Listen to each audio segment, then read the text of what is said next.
Dzień dobry kochani, ponieważ zbliża się okres, kiedy będziemy wysiewać i robić rozsady, na pewno też będziemy robić swoje podłoże i będziemy chcieli przesiewać kompost do tego. I chciałam Wam w związku z tym pokazać takie ciekawostki do przesiewania. Pewnie niektóre to znacie i używacie, ale tak podsumowująco. Ja generalnie kompostu nie przesiewam. Jeżeli wrzucam na grządki, to taki, wiecie, dosyć przerobiony, nawet z jakimiś małymi patyczkami. O, nawet tutaj jest dowód, bo teraz jesteśmy w szklarni i tu jest grządka już przygotowana i wysypana kompostem. Ale są takie wyjątkowe sytuacje, kiedy bardzo zależy nam na takiej ziemi bardzo drobnej, bez takich grudek, bez kamyczków. Zwłaszcza właśnie kiedy wysiewamy drobne nasiona. I wtedy ja się posiłkuję jakimiś sitami, przesiewaczami, właśnie żeby ten kompost był taki drobniutki. Do tej pory służyła mi do tego taka skrzyneczka. To jest bardzo fajna rzecz, ponieważ wsypujemy. Ja tutaj Wam pokażę, bo chciałam to zrobić ten film przy kompoście, ale tak wieje, żebyśmy nic nie słyszeli. I wzięłam sobie tutaj trochę ziemi z kompostu.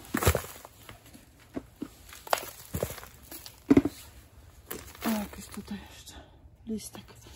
No i w ten sposób sobie przesiewam. Zostają mi takie właśnie patyczki i kamyczki, jakieś tam jeszcze zanieczyszczenia. I zostaje nam, zobaczcie, piękna, puszysta, drobna taka ziemia akurat do wysiewu. Ale czasami potrzebuję drobniejsze oczka, zwłaszcza kiedy chcę swoje dżdżownice wyodrębnić z takiego kompostownika, który mam w domu. No i jak tam właśnie już tego kompostownika dużo się narobi, to właśnie muszę go opróżnić i wtedy oddzielić te dżdżownice. No i długo szukałam właśnie czegoś, co by mi w tym pomogło. I znalazłam takie sito. Jest to niezwykłe sito, ponieważ grubość czy szerokość tych oczek, ta gradacja jest regulowana w tym sicie. I robimy to w ten sposób, że tutaj palcem naciskamy i przekręcamy jedno z tych kółeczek, bo tu są jakby dwa takie sita, które względem siebie się przekręcają. I jak przesuwamy, to nam się, zobaczcie, robi gęste sito. No są też takie pośrednie, nie? Na przykład już to jest fajne, ale ono też ma takie nierównomierne, bo są i większe dziurki, i mniejsze, ale jak przesuniemy do końca, patrzcie, jakie gęste sitko się robi. Ja jestem zachwycona. To jest polska produkcja. Ja nie chcę reklamować, bo ja to kupiłam za swoje pieniądze. 30 chyba 5 zł, słuchajcie, to kosztowało. Fajnie jest takiego plastiku elastycznego, nie pęka. No i powiem Wam, że bardzo jestem zachwycona tym wynalazkiem, ponieważ właśnie mam jedno sito, a wiele możliwości. Nawet jak szukałam takich osobnych sit, żeby mieć kilka wymiennych, no to też były koszty takie po 100 parę złotych. A to tanie i mi się wydaje funkcjonalne. Możemy właśnie sobie teraz przesiać, słuchajcie, jakąś taką ziemię, żeby była bardzo taka pylista na tym gęstym sicie, czy tak właśnie jak ja będę dżdżownicę oddzielać, to nawet chyba, no może jajeczka to przelecą dżdżownic, ale małe dżdżowniczki na pewno zostaną. A jak chcemy taką gradację, wiecie, nie za drobną, przesuwamy go i mamy duże oczka, które podobne są jak w tej skrzyneczce i mamy, słuchajcie, duże oczka. Ja nie będę go używać, żeby przesiewać cały kompostownik, więc taka wielkość mi w zupełności wystarcza. Tu jeszcze jest jakaś dziurka, żeby to sobie zawiesić na gwoździku. No bardzo przemyślana rzecz. Bardzo Wam polecam. Na dole Wam zalinkuję, gdzie ja to kupiłam. I no, myślę, że się nie jednej osobie przyda. O, tutaj jest, zobaczcie, nawet od 10 mm, od 4 mm do 10. Po właśnie przekręceniu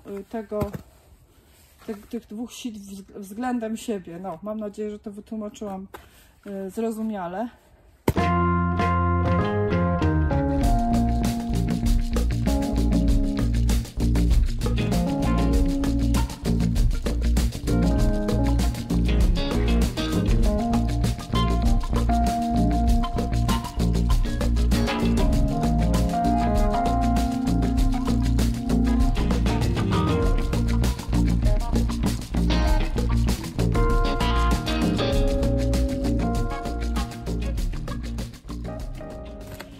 No i właśnie chciałam się z Wami podzielić, bo teraz taki będzie czas, że nie jedna osoba może będzie się rozglądała za tym, a mnie to po prostu zachwyciło.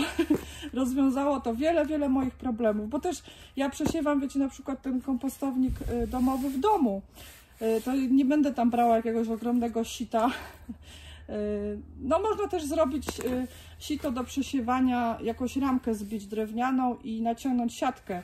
To też jest jakieś wyjście, ale tu jest tak wygodnie, bo właśnie to jest taka miseczka i takie ruchy robimy, to wszystko tam przelatuje. Bardzo fajna rzecz. Także słuchajcie, polecam Wam, polecam w ogóle robienie swojej ziemi, aczkolwiek no też trzeba uważać, bo można sobie jakieś no tam przyprowadzić niechcianych gości. No ale na przykład jak robimy wysiewy już na działce, ja tak robię, że robię sobie takie sadzonki już w sierpniu do uzupełniania, na przykład jakieś wysiewy sałat czy czegoś tam do uzupełniania później jako poplon. No to właśnie myślę, że warto taką swoją ziemię wykorzystać. No także to by było na tyle. To chciałam Wam dzisiaj pokazać. I w takim razie się żegnam, wracam do pracy. Do zobaczenia, kochani, do widzenia, wszystkiego dobrego życzę, sił, zdrowia i zapału do pracy w ogrodzie. Do widzenia, pa pa!